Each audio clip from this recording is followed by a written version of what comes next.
Hello guys, this is Kuya Mike TV at samahan niyo na naman ako na sagutan itong EPS topic sample exam. Ayan guys, samahan niyo na naman ako guys. Ito yung mga basic exam na madaling sagutan na kahit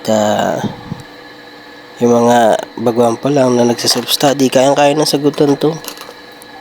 Ayan, sa palagay niyo guys, anong tamang sagot dyan? Ayan guys, si number 1 ba? Si number 2? Si number 3? Or si number 4? Siyempre, pag nabasa mo itong sagwa, napaudali na. Ano ba ang sagwa? Isang prutas. Ang prutas ay si quail. Ang tamang sagot, isa number 1. Yan.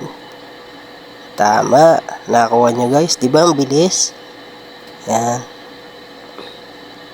Sa mga sa self-study yan. Yung mga gantong ano muna ang aralin nyo. Thank you guys.